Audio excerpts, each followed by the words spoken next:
flux, ladies and gentlemen. It's changing all the time right now. I'm telling you, it's changing. It's changing. It's so funny, I mentioned about the credit line being cut. The same bank is calling me, a different department calling me about opening up lines of credit and loans. Now they're just cold calling, but it's like, what are y'all doing? I was already a customer. You stopped me from being a customer. Now you're calling me to be a customer. It's like, are you crazy? It's crazy. All right, so the financial model, equity build up. This is obvious, guys, over time. Debt gets diminished. Your initial investment stays the same, right? Whatever you put down is the same. Debt gets paid down. Equity builds through two things. What? What builds equity? When you have a loan on a property, what builds equity? Appreciation and reduction of debt. Appreciation and equity growth by paying the debt down, right? Those two things. And that's why you end up with a pile of equity and your initial investment is the same. My father, some of you have heard me say this, my father and mother lived in one house for 56 years. 56 years. And we sold it. And I'll never forget it, at the closing, when they got their check, I mean, they knew what it sold for, but there's still a difference when you get a check. And they had a mortgage burning party, which nobody does. They had a mortgage burning party 25 years before that. So they'd had free and clear a long time, right? But when they finally got the check, my dad, being my dad, had his original purchase document. And he pulled it out and he said, I just wanted to show you this. He paid $12,500 for his house that sold for $278,000. And he looked at that, and he looked at that, and he looked at that, and he looked at that. And he looked at me, and then he didn't look happy. And I said, what's on your mind, Dad? And he said, I should have bought more houses. Now that's a real true story in real estate. It happens to a lot of people.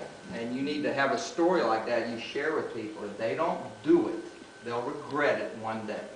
When they finally sell that one house, right, their biggest asset, when they finally sell that one and look at it, they'll immediately. And think about it this way. And Dad, you paid for that one. If you had bought one and had somebody else live in it, they would have paid it. You don't have to pay for it. OMG. Alright. Rent appreciation. This is about the cash flow analysis. Same thing. Over time, rents go up. Rents go up. Equity goes up. When it's finally paid off, that's when the equity is the highest. When it's finally paid off, the cash flow is what? Big time. Okay. This is analysis of a true property that was bought. Everything in the book, by the way, the MREI book is documented. It's factual data. This is a home that was bought in 1988, $90,000. They got it 20% below market. That was the value. They got it 20% below. They did 20% down loan. And this is an analysis of the strategy of a 30-year versus a 15-year mortgage. Now this was going to be an owner-occupied, right? That's how they got a 30-year. But when you're looking at this issue about from an investment, whether you take a long-term mortgage or a short-term mortgage, a lot of people say, well, I want to pay it off quick, right? So I'll take the shortest mortgage I can afford. Everybody get that? Other people say, no, I want to get cash flow. So I want to take the best, longest mortgage so I have the lowest monthly payment to get better cash flow. Which one is the right one? Depends on what you need. Depends on your strategy. That's the issue because guess what? Look at the total return. The total return, one has more equity, right? Short-term payoff, you get more equity, right? But you have less what? Cash flow because you're paying more to the bank. But look at the bottom. The total compounded rate of return is 17.6, 18.8. There's very little difference. You can either have a lot of equity and a little cash, or a lot of cash and a little equity. But either way, you end up about the same horse. Everybody get that? So it's about your strategy. It's about what do you need? What's your strategy? So Right? for a beginning investor, say if you want to buy a house and it's your first investment property, would you recommend leaning to the 15 or leaning to the 30? Longest term you can get. Again, if you're doing this for 20 years or more, 20 is all you're going to get right now. Right? Right? Right. For the most part, that's all you're going to get. So you go for that because you want to keep your monthly nut as low as possible. The economy ain't great, right? We could have softening in rents. I don't think we will, don't get me wrong, but I like to be cautious. Can you always go back and do a 13 payment plan? Yeah. Y'all know what that is, right? What will that knock a 20-year down to? Oh, 19. No. A 20-year? No, a 13 payment plan knock it down to about 16 years, 16 and a half years, something like that. But the point is, you can always knock down equity, right? So don't worry about that. I'd worry about what's the safety net. And I'd make that payment as small as possible. Particularly on your first one. You don't know what you're doing. I'd want that safety net, you know? You might make 3 bad tenant decisions in a row and have no rent for a year, you know? Okay, worst case example. You gotta look at this. You gotta look at this. This is the worst case example. I bought a property for $100,000. Everybody with me? Yes. I got a 20-year mortgage. It had no cash flow at all. It broke even when I bought it, but for 20 years, I could never raise the rent 1 dime. For 20 years, I never got a dime cash flow out of this deal. And then when I went to sell it, I called up you, my friendly realtor, and you said, well, good news is, Gene, I can sell it. The bad news is, it's worth exactly what you paid 20 years ago. Right? Well, guess what the rate of return is on that investment? 8.4%. Is that because of taxes? It's because of leverage. Think about it. What did I put down, guys? You only used $20,000. You covered your. 20 years later, I got $100,000. There was no cost in between. Everybody see that? What's the rate of return? Oh, he's got his financial calculator. He's going to check me here. Do it. Do it. Do it. You would have thought more. Can't do it. That's not annual, right? That's not annual. No, that's your total. That's because people think they're buying it for $100,000, but they're not putting $100,000 of their money in it. That's exactly right. You, Cash on cash. and by the way, as long as you're getting a loan, nobody pays the purchase price. Nobody. What you pay is what you pay, right? So what you actually pay for a home is the total amount of payments you've made over time from the point you buy it to the point you sell it. Your down payment plus what you paid is what it cost you. Right? And all these people getting a loan, I don't want to pay too much. Well, are you getting a loan? Yeah, well, you're going to pay 3 times that. Right?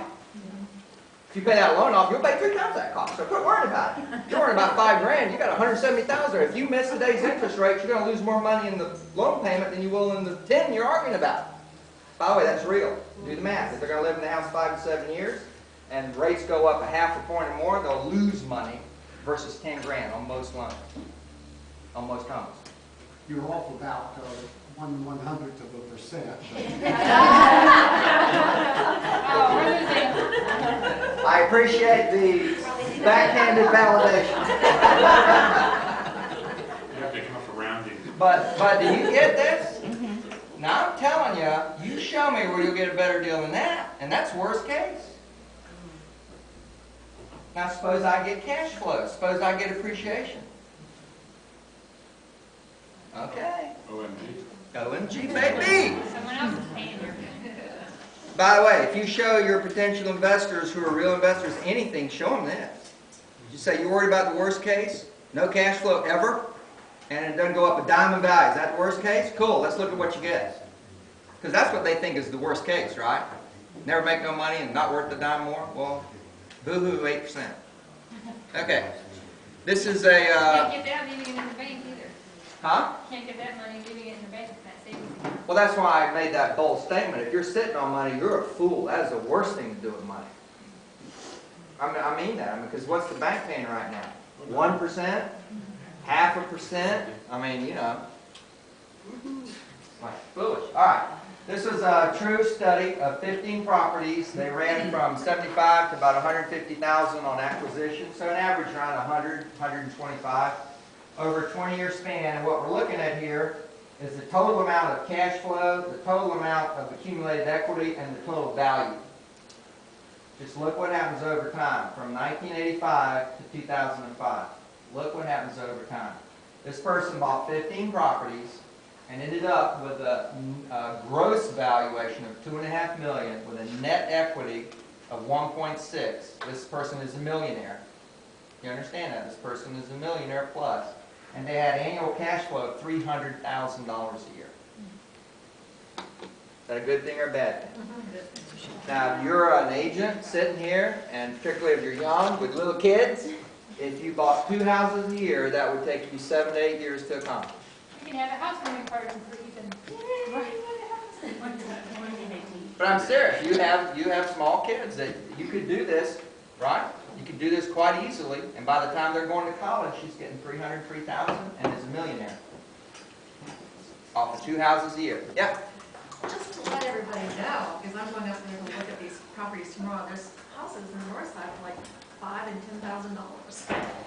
Sure. You could buy 8 houses. Well, you could, but what are they going to rent for? I missed the part about school zones. And this is a great question, because we did talk about this earlier, about what type of property is best to invest in. I would caution you, it's not about buying cheap, cheap, cheap, right? If you have trouble renting, or if the rents are small, then you got to buy a bunch of them, and that creates a lot of issues and time crunch. I mean, you follow me? You got to weigh these things out. I've learned, and we're very particular, my wife and I now, about the kind of stuff we like to buy. And we're going to look at that issue in a second, and I'll tell you, I'm really particular. But I think that's important, you understand that. I care about value, not killing the market, and not cheap, cheap, cheap. I don't care about any of that. I care about long-term value, and that's usually, are you going to have to pay for things with real value? Yeah. If it's really worth owning, you have to pay for it. Even today, you're going to have to pay for things that are really worth owning. But I don't mind that, because they're worth owning, right? Okay. Is anybody going to the auction tonight at the Prime Osborne? Which one is Not it? me. The Reddit? Yeah. Oh, okay. Tonight, yeah, a bunch of foreclosed homes at auction tonight at the Prime Osborne. I Groovy. got a townhouse there, it's a great deal. I believe you. Well, I'll go with Gene, and he can tell us. We already agreed there's so many deals out there. And I mean, there's so many deals out there, you just get tired of looking at deals. If you're looking for a deal, it's tiring. There's too many deals to look at. I'm serious. There's crazy deals. All right, so here's how you get there. The people that were studied, these people that were millionaires in real estate, this is kind of their deal. The investor had an inner circle of mentors, partners, and consultants. These could be friends or associates. Okay? I had a builder and developer that we did a whole lot of our acquisition with. Would those be good people to be in partnership with? Yeah, I told you, I got 10 properties by building them and getting 20% equity right off the bat. So these can be other investors. You can go into investing together. That's a big step, though. I'll warn you, it matters greatly who you go into business with. I've got one property that I bought with a partner investor, and that partner investor got into real trouble and couldn't make payments, and now I own all of it. No, I did. I mean, I wasn't trying to do anything to him, but when he came to me and said, I can't make the payments, his share of the payments on the property, he was done. And, you know, in lieu of foreclosure, he gave me his share in the property. Right? So be careful who you go into business with. Support circle. Extremely important. These people make or break you. The contractors, accountants, other investors, agents, lenders, attorneys, property management. I would add in there, it's not there, it's out here, but I'll put it right here, is inspector, property inspector. I have one inspector who looks at anything I buy, and I will buy it sight unseen if he gives me the yes. If the numbers work and he says yes, I don't even have to see it, because I trust his eyes better than my eyes. When y'all get that, I've seen pictures of the property. I may have even driven by it, but I know if it's a 3-2, and I know the school zone, the things that really make it rentable. I already know.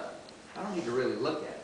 But a good inspector, the one I use is a licensed general contractor. So he not only tells me what he sees, he tells me what it'll cost to fix it. He gives me cost estimates that are really solid.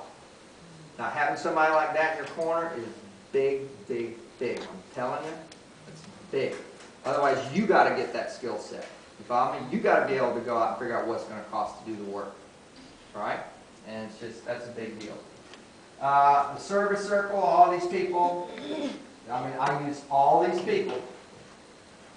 You will use all of these people. Any property today you're going to invest in, be sure you get a pre-check on the title, because there's lots of bad junk out there. Lots of bad junk. And you're wasting your time. Whereas before you do a lot of analysis and get quotes and fix-ups and all that, only to go find out later it won't close because there's a cloud on the title. I mean, just get a run on the title right away. You got a title company you use a lot, right? You recommend they do this? Just do a quick check on the title. It's easy. Is that an abstract?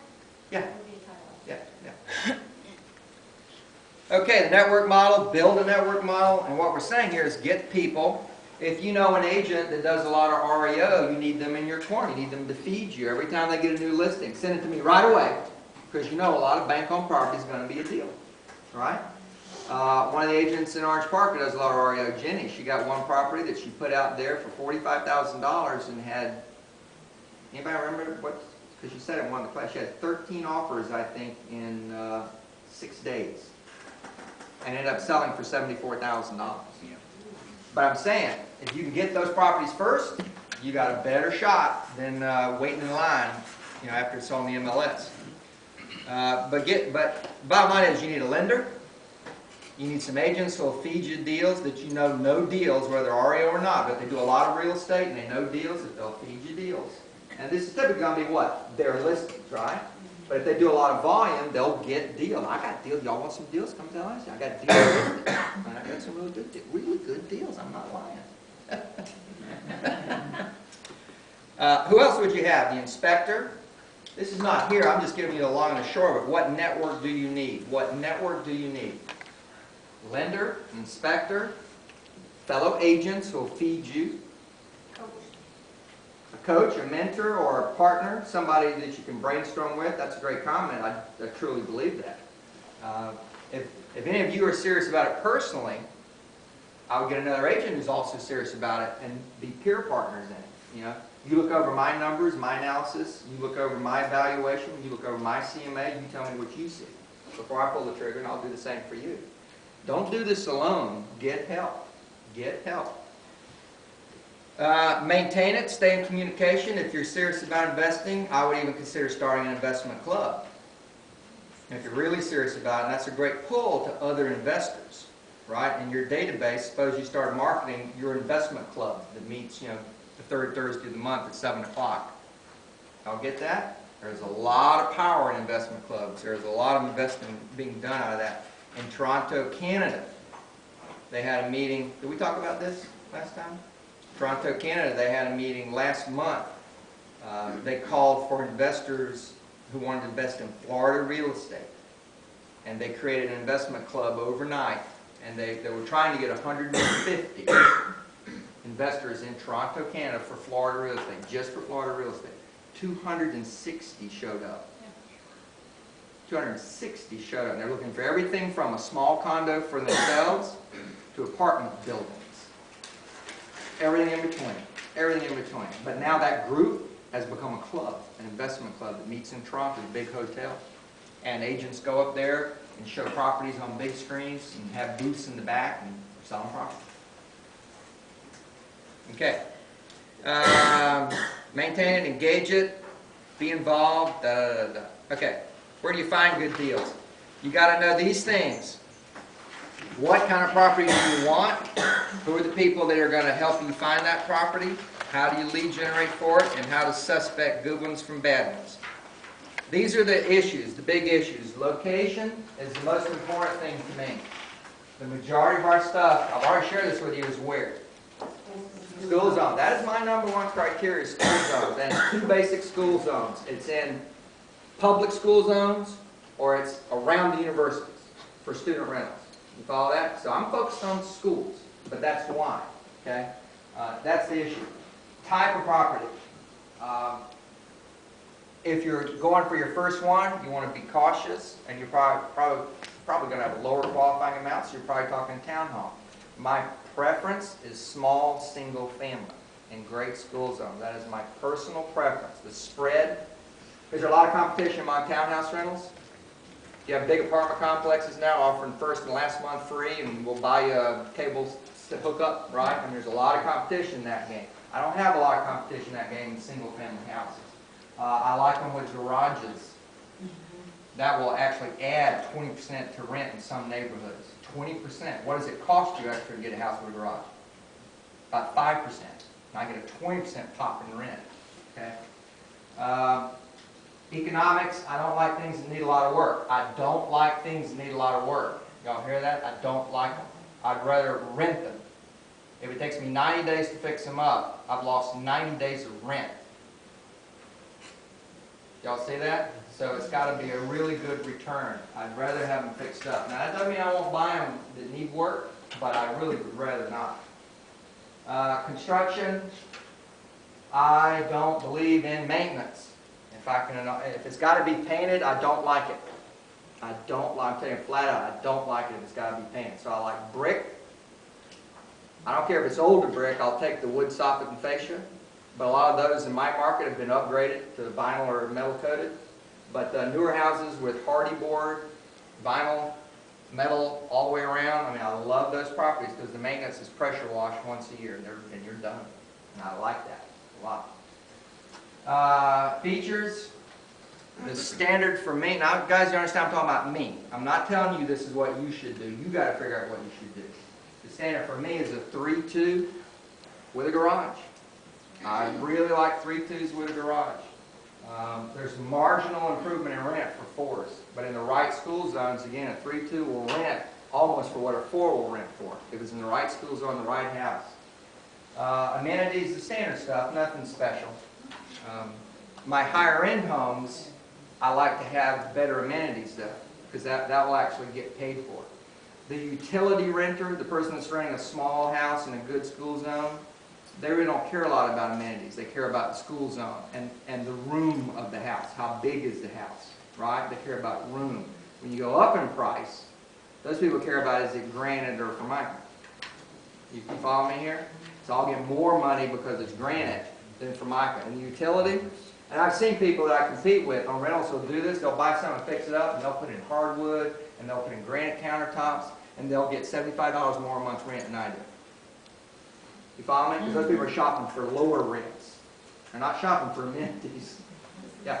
Have you had a different experience with the high-end renters versus those renting the small 3-2s in terms of paying on time, being good tenants, and so forth? Or are the small ones better? Just Well, that's a great question, and I got to tell you flat out, they're deadbeat doctors. oh yeah. Yeah. It's about who they are, not what they are. It's about who. I've got Section 8 tenants. They're great tenants. And I know I've heard a lot of investors tell me I don't like Section 8 property because of the people, and I just think that's hogwash. I think they've really never had Section 8, or they had one bad experience and they're making a gross generalization. It is about people. So what's the most important thing to check? Credit and References. references. Right. You better, where you been living? That's one thing they can't lie about. Everybody's been living somewhere. Where you been living? Amazing. what I they'll want to see the say. history. I want to see the history. State correction. Yeah. What about pets in our rentals? I definitely allow pets. In my market, I don't know about here, but in my market, about 40% of all homeowners have pets. So if I said no pets, I'm cutting myself out. But what I charge is a non-refundable deposit. I charge $350 per pet for a non-refundable deposit. What's only a goldfish? $350. Have you ever seen what a broken fish tank will do to a wall and a floor, ladies and gentlemen? $350 non-refundable deposit if you have a pet. You know what birds can do to a house? Oh. It's $350 non-refundable if you've got a pet. Stink. Y'all hear that? And now this is me. I'm not telling you to do it, but I'm telling you, I get it or I don't rent it. It's period. Now, on the back end, here's the truth. On the back end, and my property manager, I know, says this. On the back end, well, after we do the inspection tour, we may refund some of it back to you. There's no damage. But on the front end, it's I want that money, and you're signing it non-refundable. And I'll decide what happens. It is not, you understand, if you say it's refundable, now you have a big argument, right? This is not refundable. But I might be a nice guy. But y'all get that? And by the way, this is separate from the deposit, right? This is a separate deposit. Yep. Okay. All right. Okay. So, be in the middle of the market. This is a real important deal. You get this. This is your cash flow. This is lower end properties. Lower end properties. This is your hassle.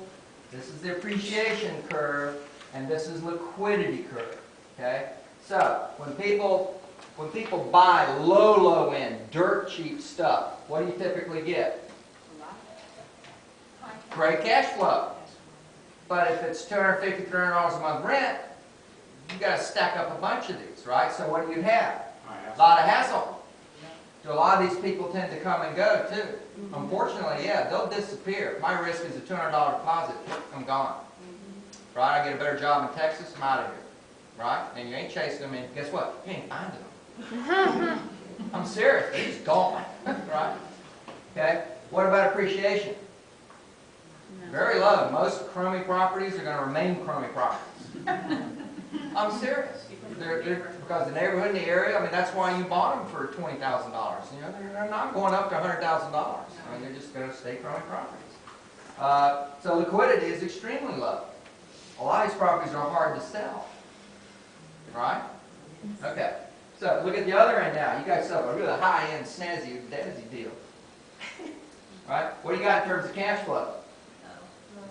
Typically it's low. Typically that 0.8 to 1 rule, somewhere around, depends on the market, but somewhere around 2, 3, 400,000, it's hard to break even on anything. Y'all get that? So liquidity disappears. You don't get cash flow, right? Look at hassle. Well, guess what? Prima donnas can be a pain in the booty. Right? I'm serious about this. It can be a real problem.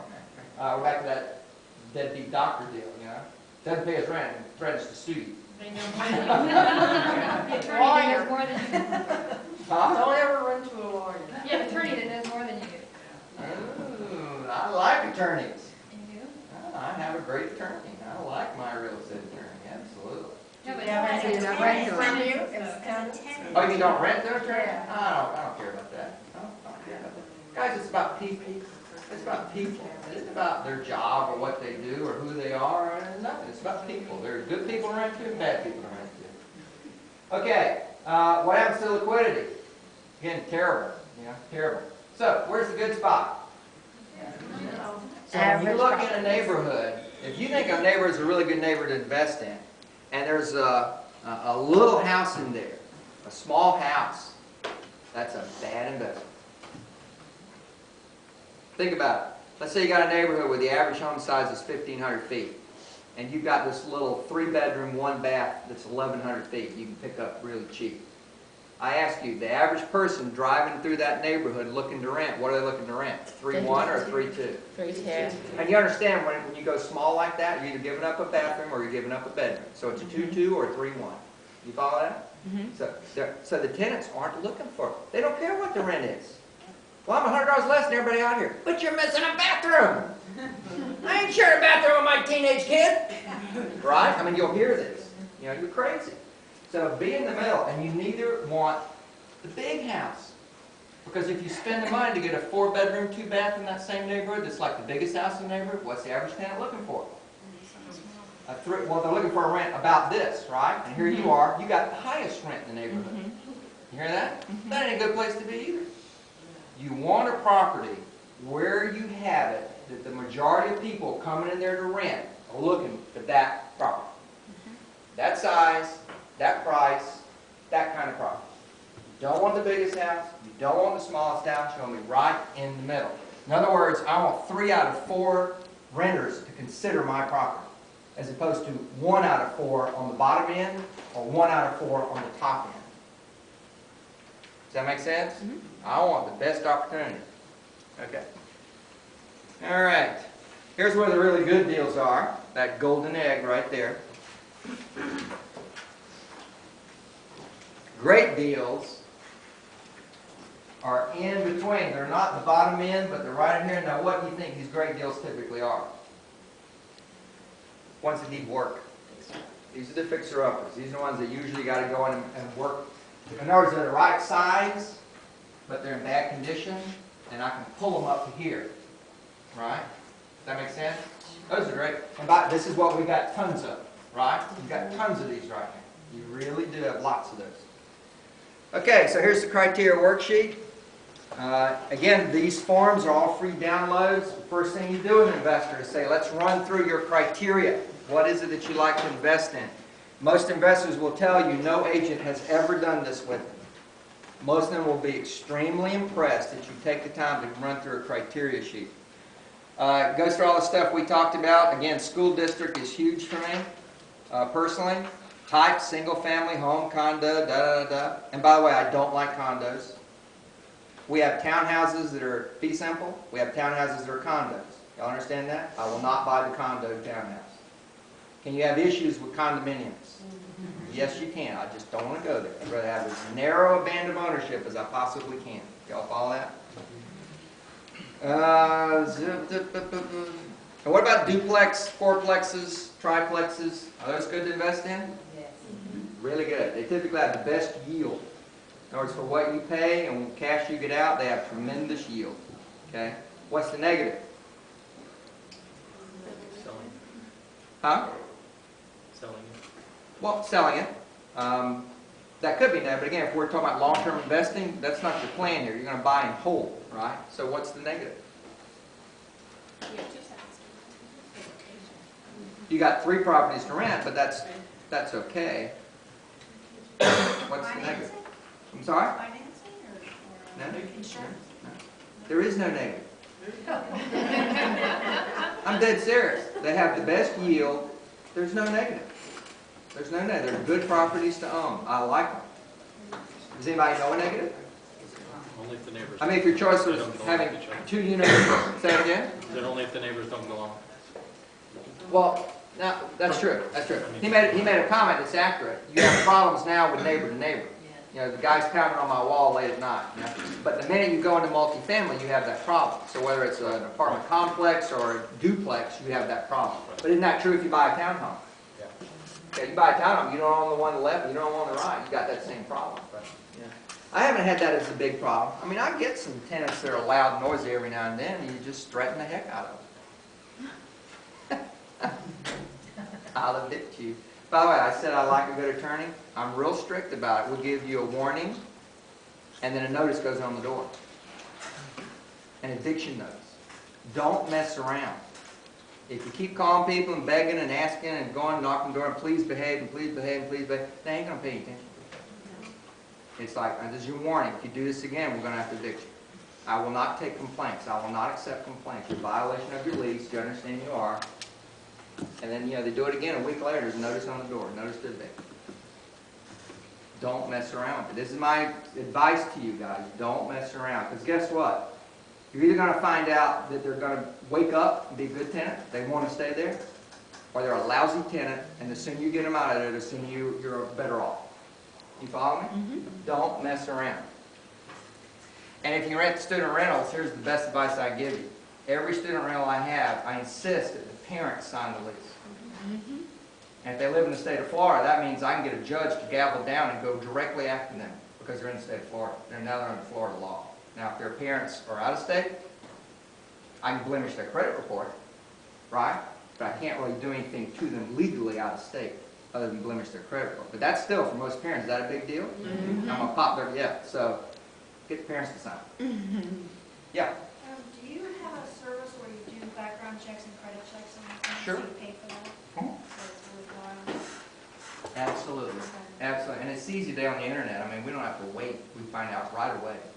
Just right away. Enter a name, hit a button, boom, there's a report.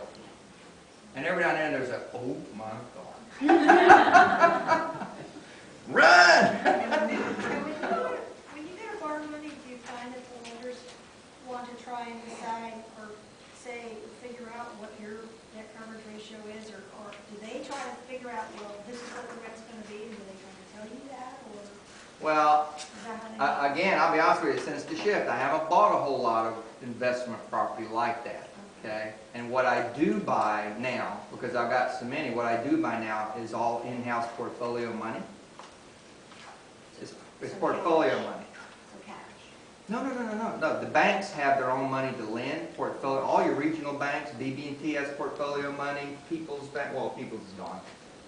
All the banks I used to deal with are all gone. Hancock Bank. Most of these regional banks all have portfolio money, so they can make non-conforming loans that they don't sell, they keep in-house. And that's about having a relationship with your lender. So I'll go in and tell them. And then they know, are you a good investor or not? Right? I mean, they know. They don't analyze. So they don't try to verify whether or not you think you can cover that. Now, if you're going for your first one, and you're a real estate agent, and you don't go in there with a complete detailed analysis and a portfolio, you're silly. I'm just, you want to increase the odds of you getting a loan, any loan, you have a nice, and you do the stack on the property, you do the ERB analysis on the property, you do the rent roll analysis showing on a map the neighborhood and what similar rents are right in that neighborhood, and then you do another map of the neighborhoods adjacent to that neighborhood and what their values are, both rents and stuff. You do all that stuff and you put it down in front of somebody, the bank's going to go, dang. I'm serious. When you go, I'm an investor now, give me some money. Found me a good property. You know? I'm just wondering if they go to any extent to verify what you're telling me. I just think right now, I think they're tight with money. I just think, you know, it's, they hem and haw over all kinds of issues, but they're tight with money. I just got some money out of the bank, but they offered me, and I took it, 35% of the current appraised value was the loan amount. And I bought it for 32% of current appraised value.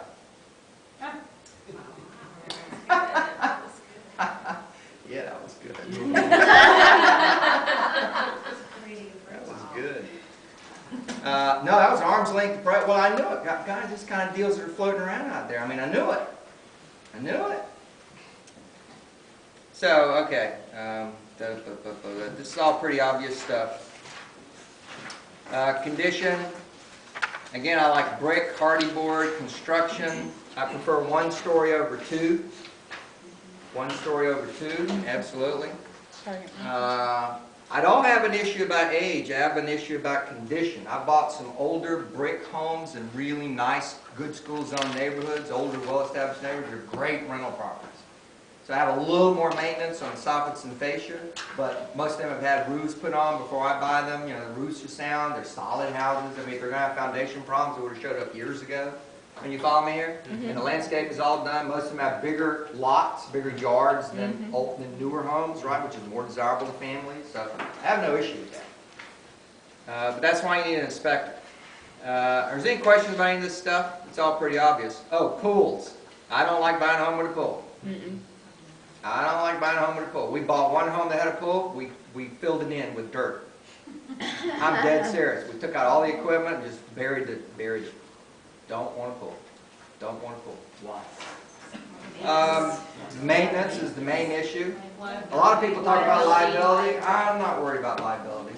I'm really not. I think there's more liability by having dogs, big dogs, fighting dogs, than pools. So you don't want people that have big dogs? No, there's a size limit. Yeah, you can't have a dog over 60 pounds. Is it 50 or 60? My real man, it's 50 or 60 pounds. My real manager says that's it. Dog's bigger than that, you can't do it.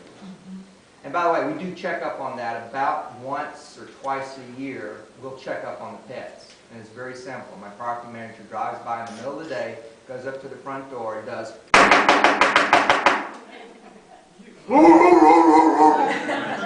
You're popped. You're popped. It's so easy. People think they're so cool, and it's really so easy to find out they got pets. You know, it's just easy. Yeah, the cats. All you got to do is walk in the house and go. Where's the litter box? Okay. All right. So who can help you? Where can you find good deals? FizzBuzz. FizzBuzz. I bought FizzBuzz. That's a good place where you can walk in and go, what will you take for it now? What will you take for it now? That's an arm's length transaction, guys. I'm a buyer. Have you found that people that are doing FizzBuzz have a kind of elevated idea of what your property's worth? Is that? Sure. Sure. I mean, I don't do residential, so I mean, that's my impression so far. Sure. So that's what Historically, FizzBuzz couldn't find a realtor to list it at the price that they want. Back when realtors were more professional. I'm talking 20 years ago, there were fewer realtors, and it was a little more strident. But today you have a lot of FizzBuzz that the house couldn't sell for a variety of reasons, and they're really negotiable. I mean, they really are, but you know, nobody's knocking, nobody's calling. Realtors have given up. They've given up. I mean, you make an offer. yeah, you make an offer. Never know. Builders. Not so much today, but there was a time when there was a lot of building going on, right? There was a time, remember the days? A big developer, or even a medium developer builder, when they get to the end, if they have a 80-home subdivision, when they get to the end, they only have 2 or 3 left to sell, they'll make deals. They'll make deals. They'll make real good deals. And the best sign to know when to go in is if they have a model home there and a salesman, when they yank that person out and there's still unsold units, oh baby. Because they got another project and they need that person over there, right? And the funds they spent on the office, they wanted the new project, not the almost totally gone project. You can go in there. I bought 2 houses for the price of 1 1/3 houses doing that. When I made a deal on 2 houses. And it was cost. I paid cost on the 2 houses. Because when they went out, they went out. Y'all know all about banks and attorneys, probate attorneys. If you're serious about hunting for investment deals, learn who the probate attorneys are in your area and put them on your drift list if you're looking for investment property. Again, that deal where the kids live out of town, when that person passes away, kids tell that lawyer, sell it, sell it. Blah, blah, blah, blah, blah. Prospecting, blah, it's all real obvious stuff here. Okay, this is the bottom line on this. Serious investors find the bulk of their property through networking or agents. Through networking or agents. You have to get in the circle of investors if you want to sell to them. And realize you have what they want, and they all know it. Now, they're able to go on the web and get the information, right? But it takes time to do the research because there's too many dang deals, right? So if you're going to work investors, what should you come up with? What should you market on the web? BestBuysThisWeek.com, and develop the knowledge of what are really great buys right now, today, the ones that'll sell next. Now this is if you're really serious about this. If you get really serious about it, you will know a great deal when you see one. I'm not talking about your listing, and then you promote it, because that's what investors are looking for. What are the best deals right now? And remember, that's not always the cheapest. Okay, separate suspects from prospects. Let's talk about the law of numbers. The average investor studied in this book would look at 30 properties. They would look at 30 candidates to pick 10 that they would actually go look at. In other words, they got the data, the pictures, the MLS pronounced, whatever, on 30. And they'd look at 10, and they'd make 3 offers and bag 1. So it's a 30-to-1 ratio. 30-to-1 ratio. My personal experience, that's about accurate. It might today be 50 or 60 to 1, just because there's so darn many. But I'm talking about to consider, right? Could you come up with an MLS list of 60 to 100 properties for an investor? Yeah. But the point is, I never looked at more than 10 of them. Right. So I don't care how big that number was, I would cut that number down until I could find 10 to look at. And by the way, what does that mirror? What does NAR say the average buyer does looking at houses? How many do they look at before they buy? About 10 to 12 properties. They look at 10 to 12 when they buy. Pretty amazing when you think about it. I mean, it's not like on HGTV where they see 3 properties.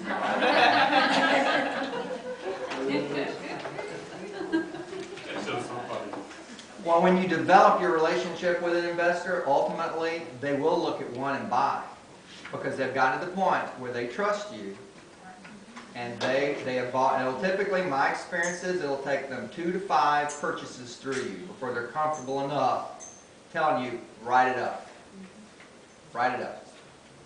I got into that deal with a couple investors because my offer was, if you don't buy it, I'll buy it. And if you buy it and change your mind, I'll buy it from you. Just for what you pay, right? I'm not going to pay them any profit. But what's the risk there to an investor? None. None. Okay, and in this market, I'll tell you one of the best strategies when you're buying rental income property is my purchase contract says it's subject to the property being rented prior to closing. So if I can't rent it, the day our contract is fully executed, a for rent sign goes up in the yard. If I can't rent it, I ain't buying Isn't that cool? You like that one, don't you? You like that one. That's a no-risk strategy for me, because what happens on the day of closing? Right, wasn't it? I get the property, I got the deposit check on the rent, and first month's rent. Ching ching, yeah, ching ching ding. Okay, buy, sell, improve, and this is about the issue of under-improved properties that you buy and fix up. We've already talked about this is a great opportunity for you to have a big gain, and not necessarily profit, but in equity. You could have profit in the rent, but basically equity going up. But if you over-improve, again, that's my comment about putting marble in every home is not the best strategy. There's some utilitarian rentals where Formica is just fine. You know, don't overdo it. Okay. All right. This is the buy and hold quadrant. This is the stuff you get to look at. Of all real estate out there, all real estate fits in one of these boxes. You can buy property that has appreciation and no cash flow. What is that? Vacant land. Dirt. Dirt. Absolutely. It's dirt. Dirt. Okay? And by the way, you can get income off dirt. How? Those little people that sell the plants, at least farmers. RV park? Minerals. Well, that's a more complicated way, absolutely. But the point is, you can do all kinds of things to get rent. You know, temporary rent, again, Christmas tree sales. I mean, there's all kinds of stuff. You can buy a vacant lot in a high-traffic area and get rent off that vacant lot. Okay, it can be done. No appreciation, no cash flow. What kind of property is that? The one you don't want to buy. Yeah. The one to run from at all costs. Do people buy that kind of stuff? That was considered bad. Right now, they're stuck with that kind of stuff, right? Okay. No appreciation, but cash There's flow. one that you want to buy, What's that? the grave lot. That's true. That's absolutely true. Look at box 4. No appreciation, but cash flow. What is that? Flip. Over whatever you. Could be a flip, but we're really talking about long-term holds, all of these. We're not looking at short-term. These are long-term holds. There's a property you can buy that has no appreciation, but cash flow. Bad neighborhood, but easy to rent. These are typically multifamily properties, apartment buildings. What is an apartment worth? Whatever rent you can get. It is purely a cap analysis. It's purely the rental income. So if the rents don't go up, there's zero appreciation. It's only what the rent return is, right? It has nothing to do with land appreciation. Whatever that, remember that curve? That's also called a cap analysis. You know, the cap rate that an investor wants is the same thing as the return on ERV. The cap rate determines the value. How many rents do, by the way, that stack is most classically used on an apartment building. Okay? But it's how much money am I getting, and if I get 10% or better, I'll pay you this for it, because it's a math analysis, right? And then we have appreciation and cash flow. What is that? That's your target. That's your baby. And I've never seen it a better time than now to get that kind of property. I'm telling you, in 03, 04, and 05, you could not get that kind of property in my market. Because everything, you paid too much for it, you probably couldn't get it here either. Everything you paid too much, and that was bigger than the rent. Right? 05, wasn't it like that here? Okay. So now we've gone from you can't get it at all, 5 years later, you can get it everywhere. Right? But I'm telling you, that will not last. Just like 05 didn't last, this will not last. We're going to get back to harder and harder to get that kind of market. Yeah? What do you suggest to people like myself who invested in rental properties in 06? Go to Churchill. Vodka? You know, it's called a workout. I mean, if you're a long-term investor, the good news is if you're managing to hold on now, just keep holding. That's what I thought. You know, I mean, it's a workout. Hopefully you can raise the rents. Hopefully there'll be some appreciation, and at some point you'll be able to sell them. They're selling crack across the street. Huh? It's a waterfront, water view property, Yeah? but they're selling crack across the street, so. Yeah. Is that unit for sale? Good deal. Okay. Don't go there, Eric. Don't go there. All right. So, choose a strategy. It's a home business. We've had a long discussion. We've had a long discussion about value, right? What creates value? This is a little quick review. What's the fundamental creator of value? Well, cash flow. We're talking about growing your wealth, cash flow, right? Cash flow. Don't buy stuff without cash flow. You know, you got to have cash flow. And what level of cash flow? This is fundamental. Positive. Well, break even or better, right? Fundamental is break even or better. Again, if you want a return, it's even higher, right? But break even or better. These are just the fundamentals. This is the first thing I'd look at. If it won't carry itself, I'm not interested. Don't tell me about the upside potential. I don't care. If it won't pay for itself, I won't look at it. No. You gotta look at the marble inside. No. I don't care. Y'all get that? I'm real clear about this for me, and you need to be real clear for yourself. These are fundamentals. No maintenance. Right? If you got to put a lot of money into keeping the property up, I don't care that it's on the river and you can buy it for a song. If it costs you all your profit annually to keep it up because it's a termite-ridden hulk of pulp. Will you follow me here? I don't care. I don't care. Doesn't matter. Get perspective about these issues. If you do nothing else, be sure you're always buying and living in a home, because that will be your best investment, right? Buying and selling, if you need more money and you're in real estate, flipping can make you money. And there's another book to read called Flip, right? Which is another KW book, but I'm telling you, it studied a guy and his company and other single investors, but mainly focused on one guy, Rick Bellani, who he and his partner have done over 500 flips. And they've documented everything. Spreadsheets, everything on how they analyze, buy, rehab, and flip property. And it's now their business. By the way, he was on HGTV. They did a whole series on Rick and how they flip property. And then buy and hold. Now what does this really create? Wealth. This is the wealth box. This is cash. This is that stable, low, slow wealth creator. But there's really, for wealth creation, there's really only one box, and it's that box. When you think about rates of return, though, you got to really understand that dead money, anything 4% down is dead money. Historically, that's dead money. Why? Historically. Inflation. Inflation. You're basically talking just keeping up with inflation, right? So you want to do better than that, right? So that you have a better standard of return for your life. Save money, 5 to 8%. Look at that. The top of safe money, getting into healthy money, is a house that breaks even and never appreciates. Yeah. You get that? That's the worst you can do. And you're at the top of safe and getting into healthy money. Right? Real cash on cash money is where? What was the return? 0.8. 17. No, remember, with 20% down. It was 8.4. No. That was this. That was this. The house that had no appreciation. Right, it was 8.4. 20%. 20%. That was 20%. Yeah. 20%. Remember, that had appreciation, Right, right? That had appreciation. And we didn't even factor in cash flow, right? We're talking about a cash on cash analysis. Okay? All right, active investing and where wealth is built is right there. All right, the 4 financial seasons of your life. We've had a lot of questions about this without being specific about it. It's where you are in your life that determines what kind of investment strategy you have. I have a shorter investment strategy than you have. Okay?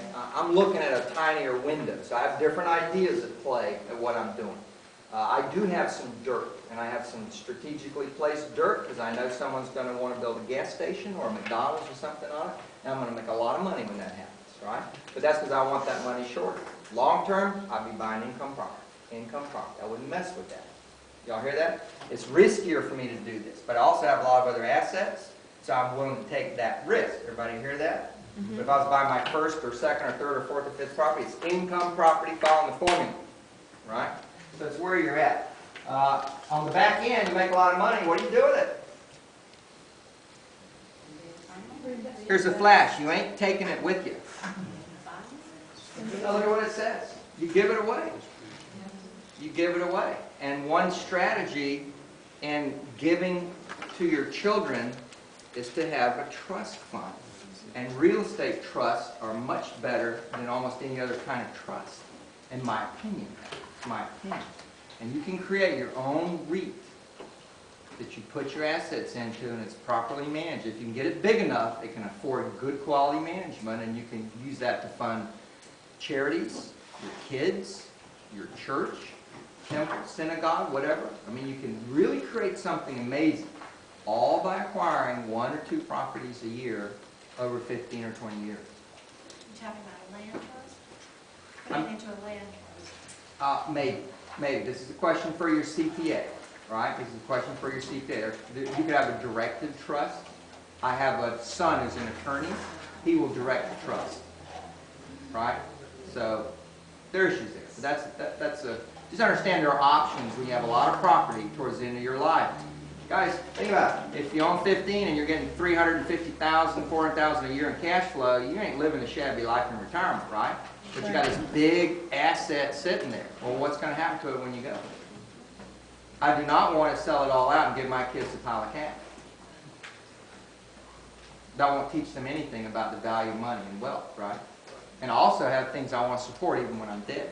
I think most of you know this, my oldest daughter is a diabetic, and I want a cure for diabetes. And I want to keep giving money to diabetes until there's a cure, until I'm dead and beyond. And I'm real serious about that. And that's not up to my kids. You know, my estate is going to fund diabetes research. I don't care if they like it or not. Thank you. Huh? Thank you. Oh, you're welcome.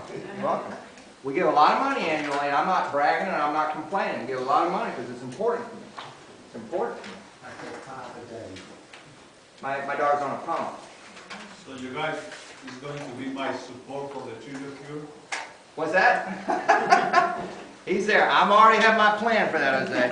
All right, guys. Thank you so much for being here. Thank you. Go out and invest in something.